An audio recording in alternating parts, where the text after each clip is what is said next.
Hello everybody, welcome back to my channel. So we're all mic'd up today because there is lots of construction noises going on outside. Having a mic also means that I can leave the air conditioning on while I film, which is amazing for me. So I'm going to touch on a topic today that I don't usually talk about, finances. But I think it's something really important that a lot of us need to be a lot more open and transparent about. And especially when my content is kind of tailored towards my life in my 30s now, I thought it'd be really appropriate to talk about getting your financial life together in your 30s, what I've been doing to manage my spending, saving and investments. And I really hope that you guys find this helpful. Maybe you'll pick up some tips and tricks. And if there's anything you think I've missed out in this video, then of course go ahead and leave your experiences below because we can all learn from each other. Obviously, every individual is going to have a different relationship with money, and this usually stems from childhood. I personally have never really been a big spender. I don't know if it's the Capricorn in me, but I've always loved saving my money. I've always loved putting little bits away, and that always gave me more of a sense of security knowing that I had some money to fall back on, as opposed to buying big ticket items. I've never been interested in designer things or having a fancy car, buying handbags. That's never really been my thing. I've always been very, very thrifty. My Instagram handle name, The Vintage Vision, comes from the fact that I used to live in vintage clothes. I would always be in the thrift shop. I've always been a fan of, upcycling and going to car boot sales. And, you might be the kind of person that goes out for dinner and you're constantly looking at the prices on the menu. Or maybe you're someone that goes out to dinner and you don't look at the prices in the menu. You could be someone that knows you're spending too much, but actively tries to ignore the fact that you are and kind of disassociate with the fact that perhaps you are spending above your means. Like I said, we all have different relationships with money, but I think it's really important to identify what our relationship with money is and address that rather just kind of brushing it aside and ignoring it, because to me, that's step one of financial responsibility, right? So again, I think it's really important nowadays for people, especially during a cost of living crisis. We're all feeling the pinch, and it's really important to understand how much you actually spend each month. So when your paycheck comes in every month, you are able to understand and assign where money is going to go from there. Fortunately for us, there are so many apps nowadays that you can use to track your monthly spending. I will leave a few of my favorites down below, but I know that banks these days are really great because they also track on the app how much you spent each month, and they'll categorize it for you: dining out, buying clothes, that kind of thing. So like I said, you're able to visually see how much you're spending each month and where that money is going. So that in turn will give you the ability to know if you're spending too much, if you're spending above your means, or how much you could be assigning every month to save and eventually invest. I think a nice rule to live by is the 50-30-20 rule. 50% of your money goes towards your needs. So that's paying your rent, your bills, maybe you're paying off student loans every month, and then 30% goes towards your wants. So maybe that's eating out with friends, and then 20% of that goes towards savings or investing. It's pretty much in line with the pay yourself rule, which means that when your income comes in, you first of all always take care of your necessities and your needs. So like I said, rent, car payments, student loans, they are the things that are non-negotiable. Those need to be paid off every month, and you're not going to allow yourself to spend on wants until those basics are covered and paid for. Credit cards are an amazing way to make your money go further if you are financially responsible with credit cards. The way I was brought up was I was always told that credit cards weren't a good thing, and my parents didn't encourage me to get credit cards. And I understand where they're coming from. Credit cards can be really scary if you are not financially responsible and you're not paying it off every month. And a lot of people get in trouble with credit cards.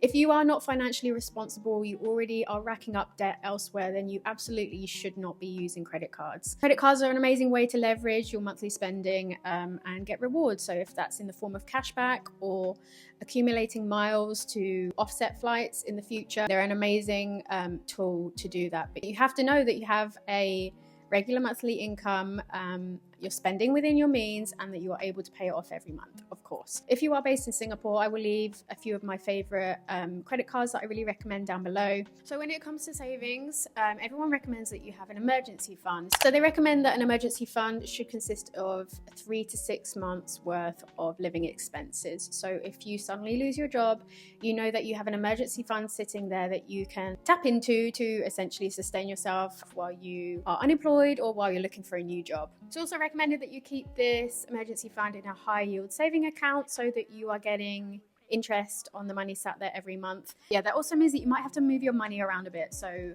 if you notice that another bank account is offering a better rate, then you might want to take advantage of that and put your emergency fund into another bank account that's giving you better rewards at the time. So how can you actually build up enough money for contingency savings? So there's a few ways that you could do this. The first one, of course, is from your main source of income. So every month you're paid by your employer and you can set aside money from that main stream of income. Another thing you can think of doing is building up a second and third stream of income. So maybe that's selling on Etsy, or perhaps you sell digital products online. Maybe you get a second or third job. But you can start thinking about how you can start making bits of money on the side outside of your usual 9 to 5. You can, of course, start looking at cutting spending. So like I said, if you are visually seeing every month how much you are spending every month, then that gives you a massive advantage to be able to start cutting your spending. So if you realize that you're eating out too much, kind of above your means, then you can start thinking about meal prepping, going to the grocery store once a week,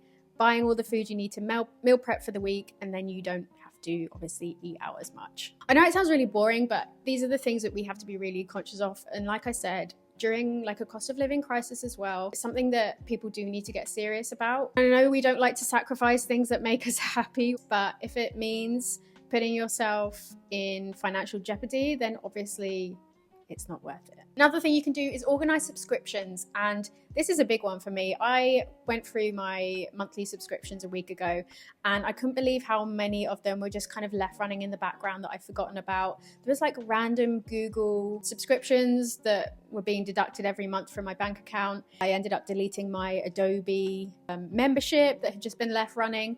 It's really important to go through your subscriptions with a fine-tooth comb. Get rid of the ones that you're not using anymore. You can do this by looking at your bank accounts, but also if you go into your iTunes, I think it is, on your iPhone, if you have an iPhone, it'll actually tell you what monthly subscriptions are still running. There's lots of apps running in the background that we didn't even know we were paying for. So definitely important to make sure you're up to date on that. Aside from like using credit cards for cashback and miles, you can also look at using cashback websites.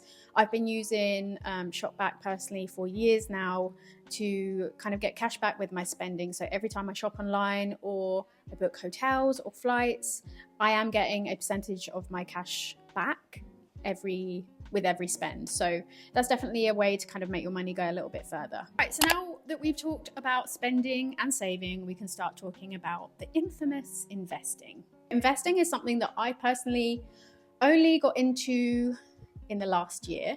I'm really happy that I've reached a point where I am able to start investing. They do say that time in the market, that's the stock market, is better than trying to time the market. So for that reason, I have been investing in index funds. To me, it seemed wiser to invest on a monthly basis in an ETF as opposed to picking singular stocks. I didn't really want to gamble right now or take a risk with picking the right stocks. That for me didn't seem right. So that's why I've decided to invest in index funds, which is an accumulation of different stocks. If you are also based in the UK or you're a UK citizen, the way you can do this is you can open a free Vanguard account in the UK. This is part of the Stocks and Shares ISA, and it gives you a £20,000 allowance every year tax-free. That is a way that you can start investing in the stock market if you're ready to do so. If you're maybe not quite ready for investing, I would say that another way to look at it is to start investing in yourself. Maybe it's an online course that's going to help you advance in your career. I don't know, maybe it's a course on like Facebook paid ads and teaching you how to use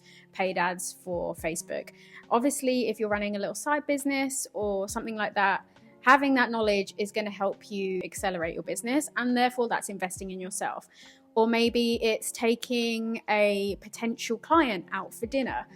That money is being used to invest in yourself, your relationships with other people, building connections. It could also be a gym membership. Like perhaps you're at a point where mentally and physically you are not feeling your best, and you know that with a gym membership, that's going to give you the motivation to show up for yourself every day and improve yourself as a person, mentally and physically. That also is investing in yourself. So yeah, like I said, just remember to use that money to invest in yourself. From that remaining 20%, don't dip into other areas of spending. All right, guys, I think I've touched on everything I wanted to talk about today in terms of getting our financial life together in our 30s. Like I said, if you have any thoughts, experiences, or things that you think I've left out, please leave a comment down below. I know we're evolving into a space on social media now where I think people are being a lot more open and transparent about finances. From what I can see, financial education is like the best it's ever been online at the moment, which I think is so amazing, because I know a lot of people feel behind or clueless. I've definitely invested my time in the last couple of years to become more clued up about personal finance, and I think it's done me a world of good. So instead of having this like, I'm just going to ignore it kind of relationship with money, let's actually be like more financially responsible and get excited about personal finance. So yeah, thank you guys so much for watching. As always, remember to like the video if you found it helpful, subscribe if you would like to see more from me, and I will see you very soon in my next video. Bye guys.